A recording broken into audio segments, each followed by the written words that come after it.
Hi viewers, என்னோட ஸ்டைலில் எப்படி மட்டன் குழம்பு பண்ணுறது சொல்லிட்டு பார்ப்போம்னா வாங்க வீடியோக்குள்ளே போகலாம். வந்து பார்த்தீங்கன்னா மட்டன் குழம்புக்கு என்னென்ன ஸ்பைசஸ் எடுத்துருக்குன்னு சொல்லிட்டு பார்ப்போம்னா, ஒரு டேபிள் ஸ்பூன் கொத்தமல்லி விதை, பட்டை, சீரகம், மிளகு, 1 கிராம், 3 வரமிளகாய் எடுத்துருக்கேன்.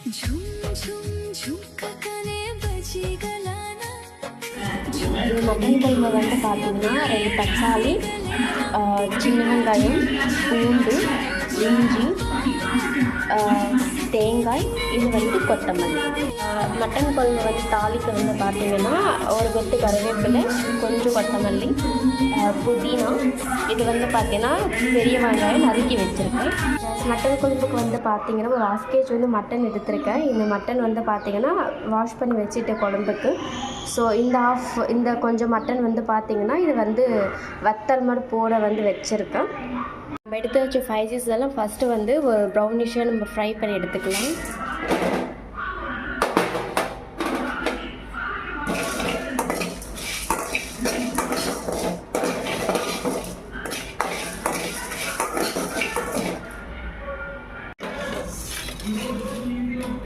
நம்ம எடுத்து வச்ச மசாலாஸ் எல்லாமே கொஞ்சம் ஃப்ரை பண்ணிக்கலாம். சின்ன வெங்காயம், பூண்டு, இஞ்சி எல்லாம் போட்டுக்கலாம். அது கொஞ்சம் ப்ரௌனிஷ் ஆகட்டும்.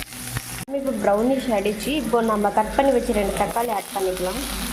பார்த்தீங்கன்னா தோல் ஸ்டேஜ்க்கு வந்து வந்துடுச்சு. இப்போ நம்ம தேங்காய் ஆட் பண்ணிக்கலாம். இப்போ ட்ரை ஆகிடுச்சு. இப்போ கொத்தமல்லி போட்டுக்கலாம். நம்ம ஸ்பைசஸ் வந்து ஃப்ரை பண்ணி வச்சுருக்கோம் இல்லைங்களா, இந்த ஸ்பைசஸ் வந்து ஃபஸ்ட்டு வந்து நம்ம மிக்சியில் போட்டு கொஞ்சம் பவுடர் பண்ணி எடுத்துக்கலாம். பவுடர் ஆட் பண்ணாலும் இப்போ வந்து நம்ம வறுத்து வச்ச மசாலா வந்து ஆட் பண்ணிக்கலாம். எல்லாமே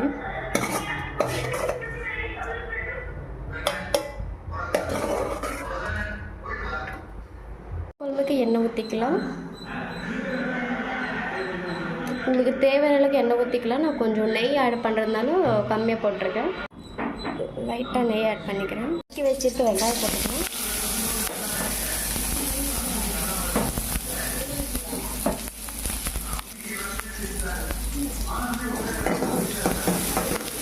ப்ரௌனிஷ் அடித்து இப்போ கொத்தமல்லி, புதினா, கருவேப்பிலை 3மே ஆட் பண்ணிக்கலாம். நம்ம வாஷ் பண்ணி வச்சுருக்க மட்டன் வந்து போட்டுக்கலாம்.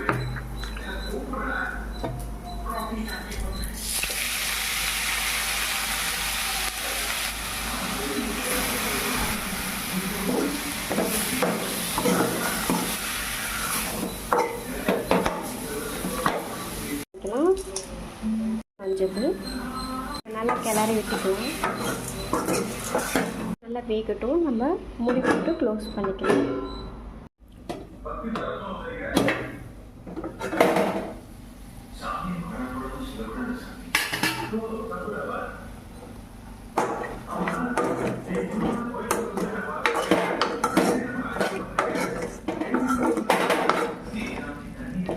மட்டன் வந்து பார்த்திங்கன்னா இப்போ நல்லா வெந்துடுச்சு. இப்போ நம்ம அரைச்சி வச்ச மசாலாலாம் ஊற்றிக்கலாம். வந்து பார்த்திங்கன்னா மட்டன் குழம்பு வந்து ரெடி. இப்போ நம்ம கொத்தமல்லி, புதினா போட்டு இறக்கிக்கலாம்.